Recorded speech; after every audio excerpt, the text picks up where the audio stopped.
Hello and welcome, this is Redditosker. In the recent Capcom showcase, they showed off the second title update for Monster Hunter Rise Sunbreak. Now, most of the event was pretty much what you'd expect. But one thing in particular caught a lot of people's attention, and some are very much not happy. They announced some very high-quality paid DLC layered weapons for all 14 weapon types. These Lost Code layered weapons are all very nice. They have special sheath and unsheath animations, and you can tell that more than a little effort went into making them enticing.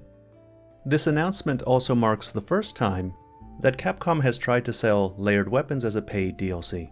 And for many people, that was a problem, which caused them to voice their displeasure, and then that brought about other people coming to Capcom's defense, Monster Hunter's defense. It is this minor controversy that's arisen from these layered weapons that I would like to comment on, and explain why I think this monetization of layered weapons in Monster Hunter is probably not a good thing. To begin with, the argument that I most commonly hear in favor of this monetization practices that Monster Hunter has been ramping up lately is that you just have the choice not to buy it. That these layered weapons and armors are just simple cosmetic items that don't actually affect how the game plays. And that Monster Hunter is an incredibly generous franchise in general. That the money spent by people that do want to pay for this DLC goes into developing free content for the rest of us, and in this way everybody benefits. That Capcom doesn't have to develop a Violet Mizuzune or a Burning Espinus for us to play later. They don't have to do these title updates. They could simply release the game, sell it as is, and we wouldn't have any room to complain. Because after all, the sales that they make from these DLCs are probably the reason that they make free content in the first place. Alright, I am paraphrasing a little, but basically the pro DLC argument goes something like that. And I have to agree, it actually is a fine argument. It's the same argument that was levied in favor of Worlds DLC practices when that was starting up a few years ago.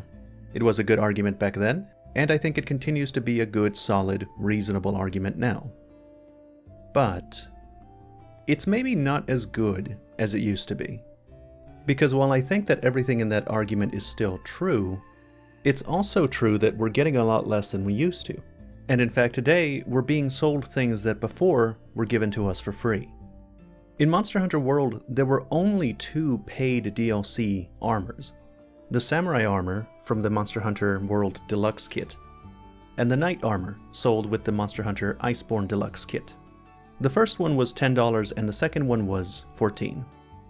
Those kits came with all 5 pieces of the armor, along with 3 gestures, 2 sticker packs, 1 face tattoo, and 1 hairstyle. All other layered armor in the whole game was not purchasable. You had to do event quests that they released and earn it in-game. Now let's compare that to how Monster Hunter Rise handled layered armor.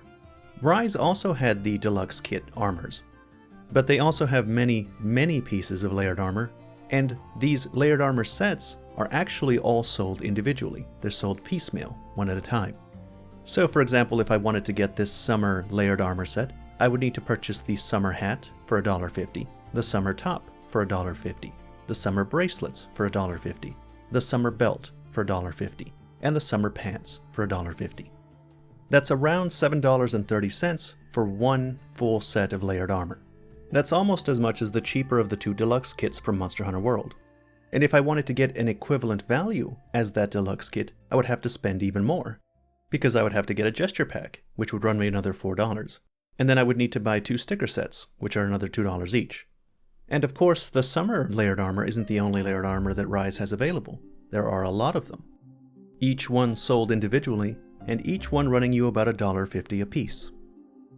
Now, even though Monster Hunter World didn't sell you very much layered armor, that doesn't mean that they didn't come up with new layered armor sets. In fact, they had quite a lot. Except they gave it away for free. Even better, they were your rewards for completing event quests. And the kinds of armor that Monster Hunter Rise is selling and has been selling is exactly the kind of thing that Monster Hunter World would have given away for free.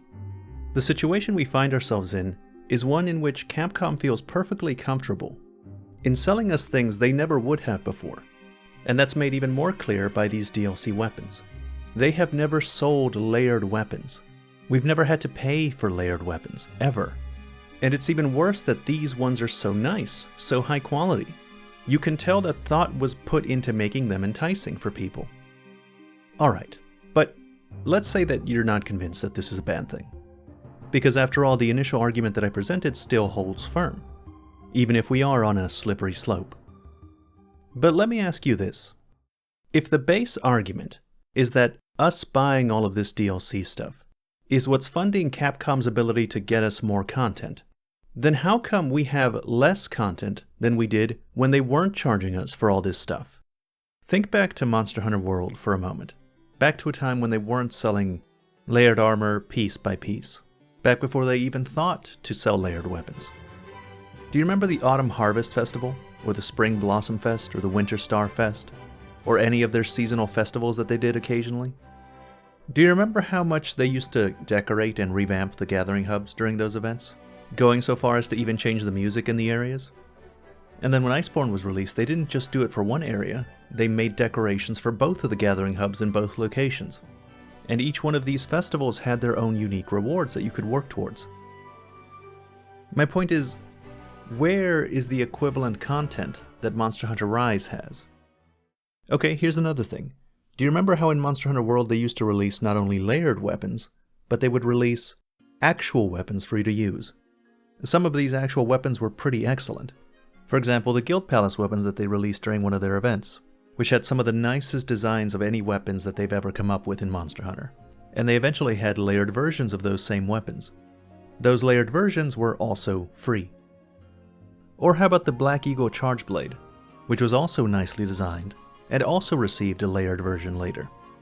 Or how about the Wyvern Ignition Greatsword, a weapon that was so good that it was actually the meta for Greatsword at the time it was released, and remained the meta for a long time afterward. Again, in this situation, Monster Hunter Rise has no equivalent. Oh, and let me bring up one more thing. Do you remember the Behemoth and Ancient Leshen collaboration events? Both of which were so high quality it's actually hard to believe. Both of which gave us weapons, armor, and layered armor. In fact, the Behemoth layered armor was so strong, it became the meta for almost every weapon type all the way up until Iceborne was released. We got amazing big spectacle sieges like Kova Tarath and Safi Jiva. It's hard to imagine Monster Hunter Rise doing anything like that. In fact, looking at their roadmap, it's hard to imagine them releasing a monster that isn't a variant on something that we already have in the game. For Title Update 1, we got Seething Basilgoose, we got Silver Rathalos, Lucid Nargacuga, Gold Rathian. For Title Update 2, it's looking like we're gonna get the Fire Espinas and the Violet Mizuzune. Plus we're getting Risen Chameleos, which seems to be a kind of apex version of Elder Dragons that have surpassed the Curio. But anyway, 100% of those monsters are just versions of the monsters that we already have in the base game.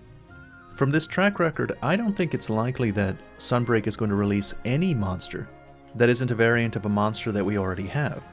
We aren't going to get a returning fan favorite like Deviljho.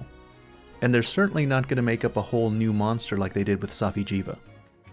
And they are certainly not going to make a large collaboration event where they make a whole monster like Leshen or Behemoth. Now that's not to say that I'm dissatisfied with the Sunbreak title updates. I think they're probably fine, I'm not unhappy with them at all. But it does make me question, why did we get all of this amazing stuff one game ago? Stuff that has no equivalent in Monster Hunter Rise. Even though Monster Hunter Rise is charging us and plans to charge us for things that we never used to pay for.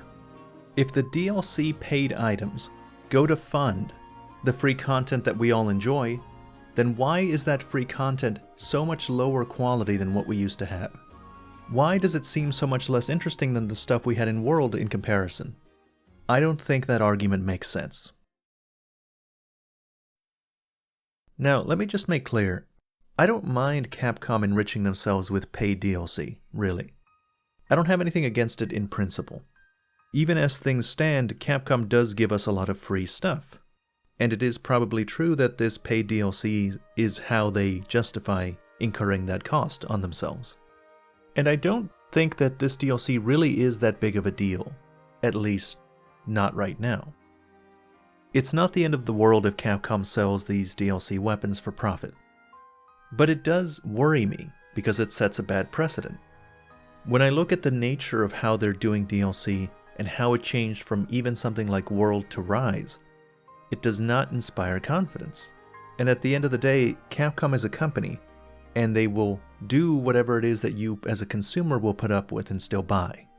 And I worry how monetization is going to be in Monster Hunter 6 if we as consumers send a signal to Capcom that we're okay with every single piece of DLC content that they release like this. Especially if we keep buying them, despite the fact that the free content is greatly reduced in both quality and amount. Anyway, that's the end of this video. As always, thank you very much for watching.